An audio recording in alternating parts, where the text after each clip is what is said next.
Hello everyone, Marco255 here and welcome back to more of the FNaF Retrospective. To recap on the last episode, FNaF 2 had a ton of potential to be an insanely high quality experience, but failed in a variety of aspects such as the horror and gameplay. The game was released around the time when the FNaF fandom was reaching its peak for a good while.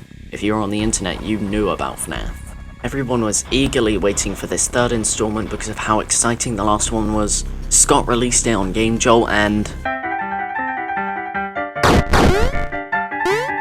yeah, this is the first time Scott made a troll game for an entry, which he did many more times past this one. I won't cover them in this retrospective mainly because they are all just reskins of older games Scott made. So let's just fast forward over to the actual release of the game on the 2nd of March 2015. And it was quite the underwhelming entry. Only one animatronic that can kill you, a very underwhelming jump scare, and the fact that this entry seemed to try and end the franchise really made this one quite the controversial one.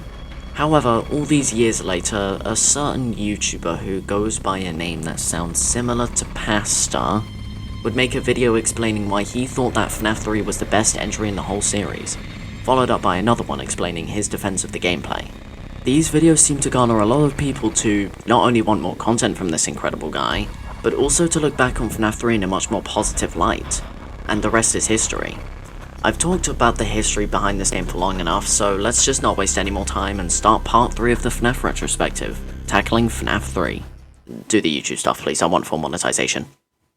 My history with this game has taken the exact same pathway as the rest of the general consensus of the community, originally starting as the weakest game in my eyes. So surely that means I love this game now, right? Yes, this game is so good, oh my god. Don't get me wrong, there are still bad aspects, which I will get into in a bit.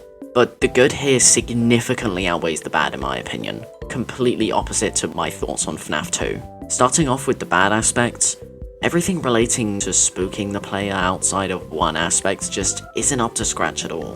The jump scares, underwhelming and forgettable and yet very funny to joke about. The horror, because of the amount of times you'll be jump scared within the game, they can't get to you all too much unless you forget to deal with the phantom and they catch you off guard. The camera frames, Springtrap hides from you in the cameras, and whilst that is very cool from a gameplay perspective, and in a concept perspective, it basically means there's barely any room for any decent camera frames. The phantoms also just don't really add anything to make cool camera frames, so yeah.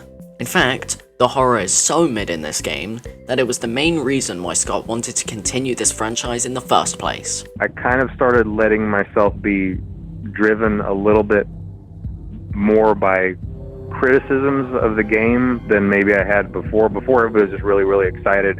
You know, even though I may have, you know, in some, you know, alternate life, may have left the series alone at 3, people were not happy with the jump scare. And it's kind of as simple as that. Kind of in my mind, I wouldn't let the series rest in a way because I wanted to make another entry that was really, really scary again. Anyways, what else is bad about this game? I don't hear you asking, but I'll gaslight you into thinking you were. Yeah, I love at least everything about pretty much every other aspect of this game, and I'll start off with the most controversial thing, the gameplay. So, this game's gameplay is definitely for a specific type of person, and there's definitely many who won't like it, and I completely understand and respect those who don't, but for me, I had a blast playing FNaF 3. It's definitely one of the more unique classic point-and-click FNaF games, and that's what makes it work. Springtrap is the only animatronic that can kill you, as he's the only one that is actually tangible. He can travel across many different areas of the map and has a very fun AI. He hides from you in the cameras, leaving potential scenarios where you skim through all the cameras and not see him, leaving yourself wide open. This game actually also fixes one of my biggest problems with FNaF 2. That being, if you mess up, you actually can have a good amount of potential to fix your mistake and get back on track. If you mess up in FNaF 2, you might salvage the run depending on what you mess up, but that game is extremely strict on the player. This one is a lot more relaxed on you, which I much prefer. Anyways, how can this game be fun when there's only one actual threat that can kill you? Well, the phantoms play a huge role in the gameplay loop, as not only do they jump scare you, they will also immediately make one system error, which changes depending on which phantom gets you. Some phantoms are more annoying than others, and they all have differing levels of punishment when you get caught by one, with Mangle probably being the lowest punishment and Puppet easily having the biggest. staring deep into your soul for about 20 seconds, making you think about your life choices before you die. The system errors add a great layer of tension to the gameplay, because you never know if you'll be able to repair the system in time to check on where Springtrap is, so you could lose track quickly and end the run. The Phantoms seriously add so much more to the tension of the gameplay, because one slip up with them could mean that the run is over. Keyword, could. So you have to be extra careful with moving around in every part of the office. Yet you also have to be fast enough to make sure that Springtrap won't get you in time. I had a blast during the night segments in FNaF 3, not only because of the gameplay, but also because of how the game looks. This game feels extremely reminiscent of the state of FNaF around that time, as Scott clearly had much different plans with the series back then from now. Do you think that Steelwool would make a game that looks like this?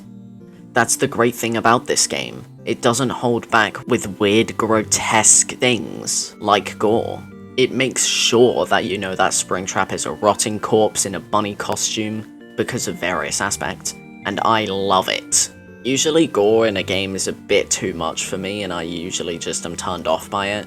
But this game does it well enough to the point that I can play the game and not feel uncomfortable. But it could also be because I've seen Springtrap all over the place and I'm just used to him.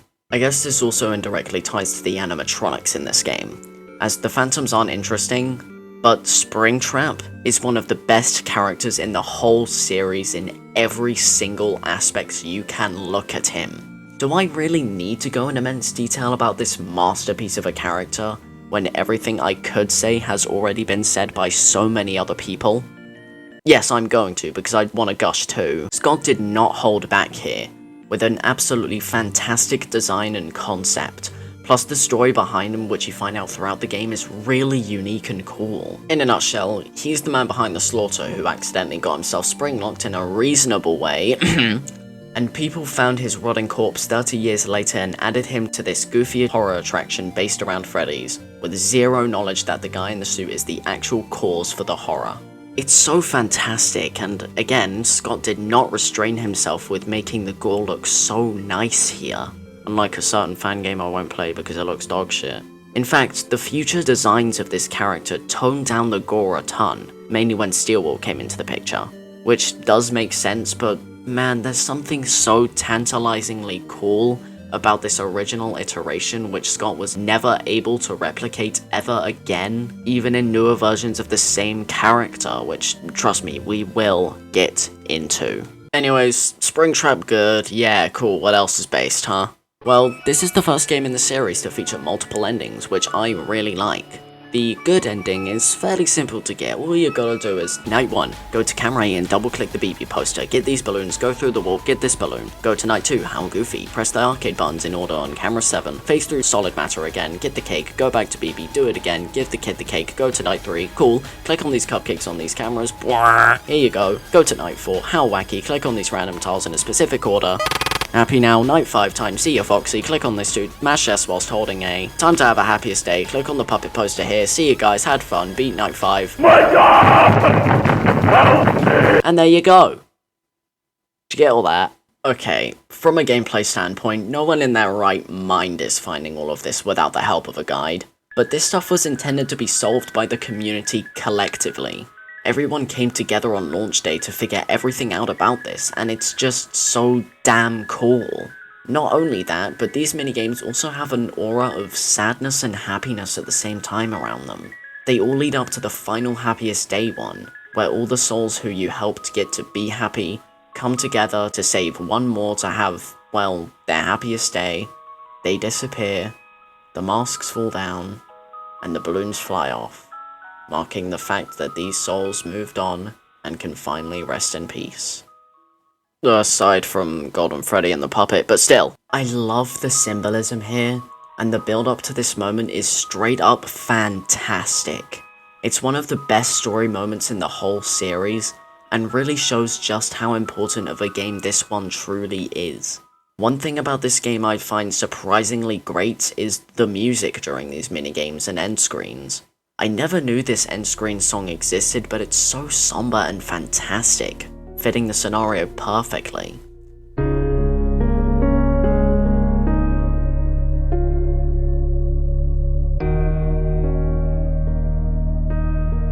Another song I have always loved is Sherbet's Serenade from the Stage 01 minigames, giving off a similar feel.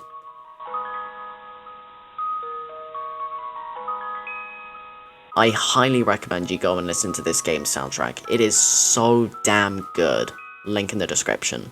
Overall, this game worked amazingly as an ending to the FNaF saga, and whilst I'm mostly glad Scott continued after this game so we could get stuff like Connection Terminated, again we'll talk about that when we get to FNaF 6, I think it would be fine if Scott really did leave the series off here. However, the community spoke, and Scott decided to continue with a game I am terrified to get to, yay!